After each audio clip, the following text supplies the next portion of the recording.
Castle Wall by Sheldon Oberman. Illustrated by Les Tate.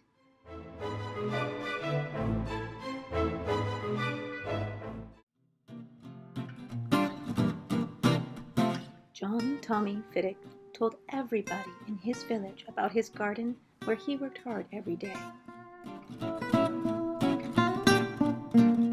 I grow tomatoes and cabbages, potatoes and radishes, pumpkins and lots of green beans. I will sell them in the market and earn a silver dollar. I am the luckiest boy of all. Then the hail beat everything down. The insects ate everything up, and the wind blew the rest away, except for a dirty gray stone. John Tommy Fiddick told everybody in his village, "My garden is totally destroyed. I have no tomatoes or cabbages, no potatoes or radishes, no pumpkins or a single green bean. All I have left is this dirty, worthless stone. It sticks in the ground and it gets in the way. It's cold and rough for a place to sit, and nothing can grow over it, and nothing can get under it, and it's far too hard to even kick. I am the unluckiest boy of all."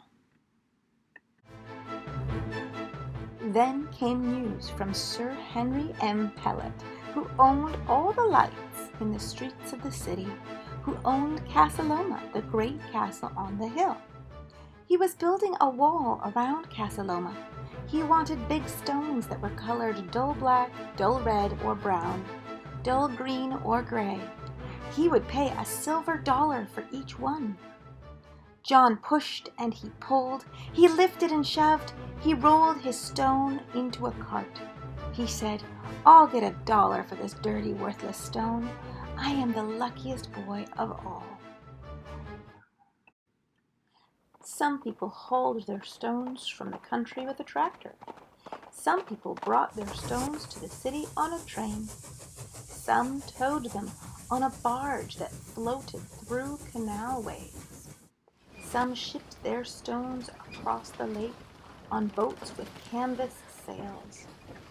Then all the stones were lifted and loaded into wagons, and everyone went racing to the castle on the hill.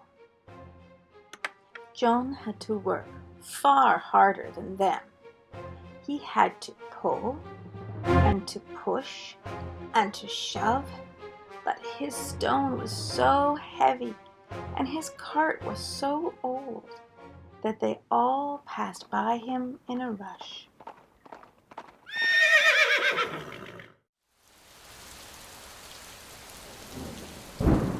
Soon the clouds began to gather, the sky began to darken, the wind rose and the rain fell hard and fast. John kept pulling onward, looking forward, never backward, not seeing what the rain did to his stone, not seeing all its gray dirt wash away. John reached the muddy hilltop, and he waited there for hours, until finally his turn came to sell his stone.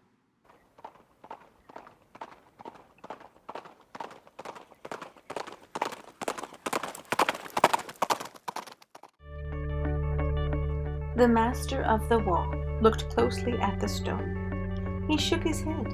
He turned to John and said, "Sir Henry M. Pellet called for dull-colored stones, dull black, dull red, or brown, dull green, or gray.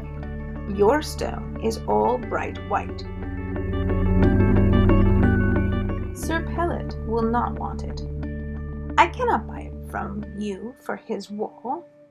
John said, "But Sir Henry owns this great castle.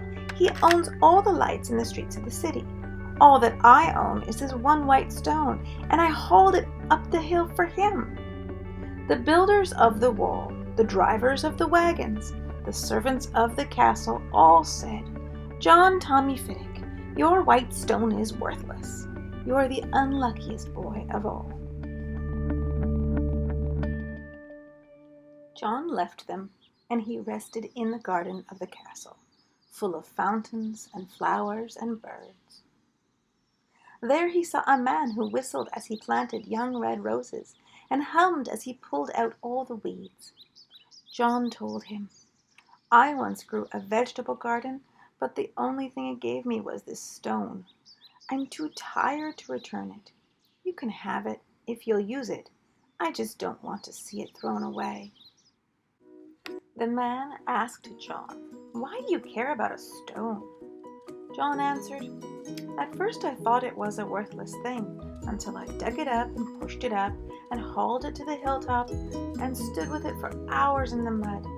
Now I'm tired, wet, and hungry, and this stone won't fetch a penny, but my work has made it worth a lot to me." "My name," said the man, "is Sir Henry M. Pellet,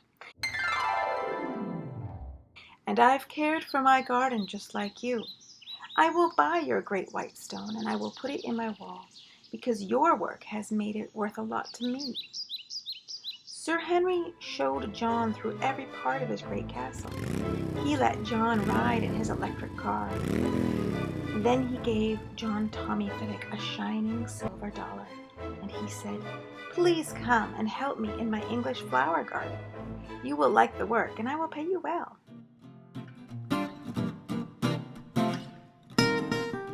The workers at the castle, the visitors to the garden, everybody in the village all said, "John Tommy Fiddick, you have a job at Casa Loma. You're the luckiest boy of all."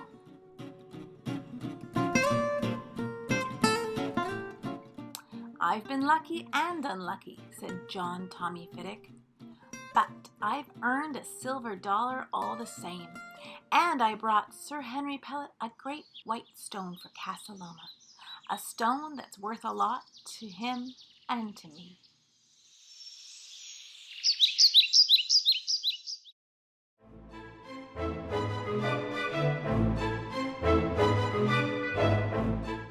John Tommy Fiddick hauled the stone, the white stone in the castle wall, all the way from the east, up Howard Street, up Shoreburn, and down Bloor. He pushed and pulled and pushed and pulled. He pulled it all the way back down, around the corner of Yonge and Yorkville, and he followed that long path, and he went up Hazelton Avenue, all the way up to Webster, which turns into Bernard, pushed it down Bernard, around houses, and to Spadina, up Spadina to Davenport, and then over to Walmer Road. The gate at the corner of Davenport and Walmer, where he waited for hours in the mud. That whole journey could take a long time for someone big, but imagine for a small boy how far he had to push it in his cart.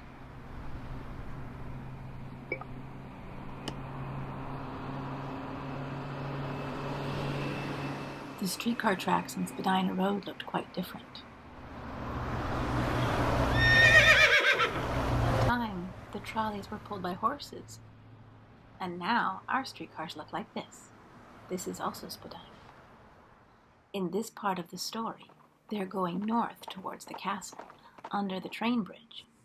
The train bridge looked like this about 100 years ago, and this is how it looks today. In some ways, not much has changed. However, when we look at Henry Pellet's car, we can see this is the actual car, and this is what it looked like in the story. And here is an example of the car that is on display at Casa Loma.